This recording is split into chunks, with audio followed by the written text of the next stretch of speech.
loves, mga mamshies. Eto na. Sabi ko nung last video ko, ibabalikan natin yung J11 Legend Blue or tawag na Columbia. Tignan natin kung ano na ang itsura niya matapos ang 6 years.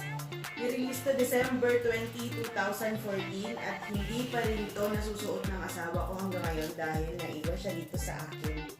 At siya ay nasa Pilipinas na. So, tignan natin ang itsura niya after 6 years. So, ito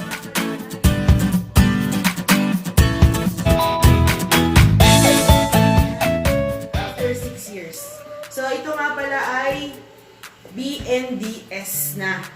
Ano ang BNDS sa mga hindi nakakaalam at sa mga bago pa lang sa sapatos world? BNDS stands for Brand New Dead Stock. Sa mga susunod ko na vlog, tuturuan ko kayo or sasabihin ko sa inyo ang mga iba't ibang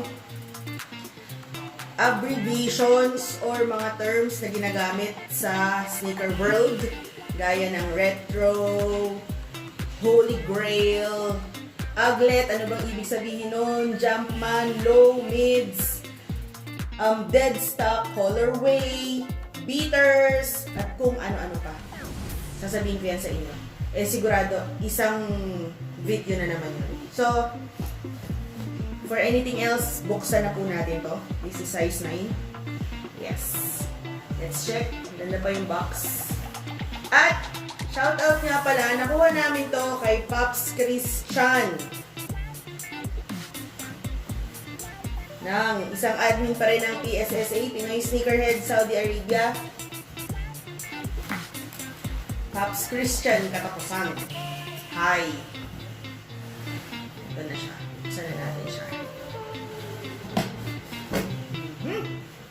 Hirap siyang buksan.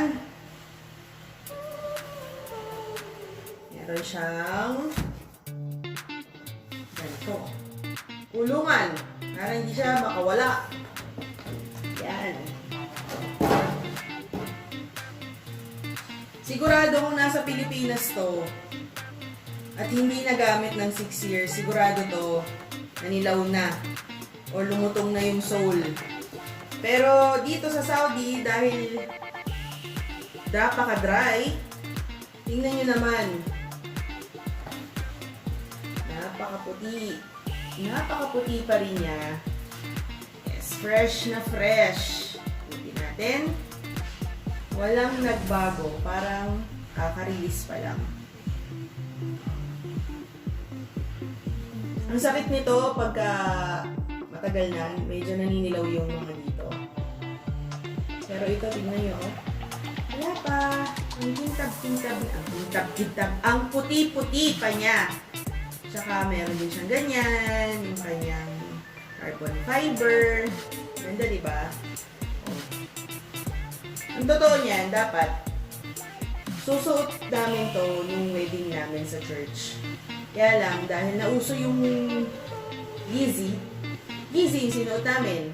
Iniwan ko na lang to ulit. Meron din ako nito eh, pareho kami. Nandyan sa likod. Dahil ito na lang i-unbox kasi mas maganda yung box ng ano, pang men's. Eh yung sa akin yung grade school, pang bata. Yan natin yung dalawa. Yan. Ganda niya dito. White na white. Oh.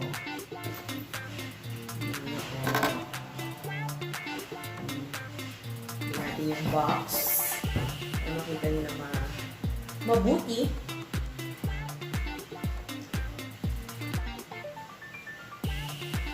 Ganyan.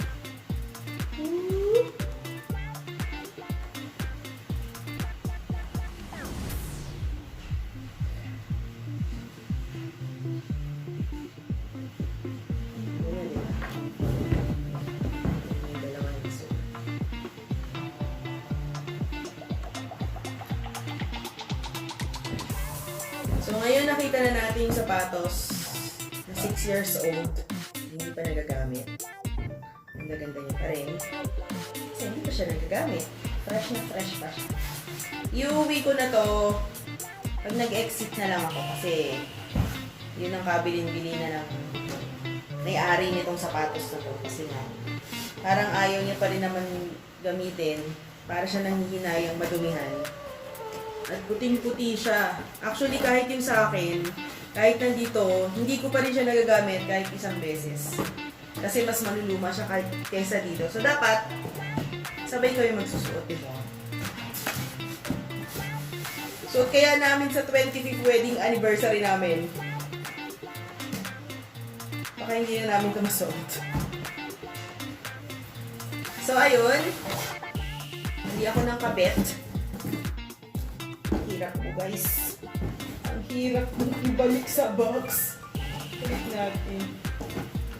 Yan. Ayun. Okay na siya. Yan.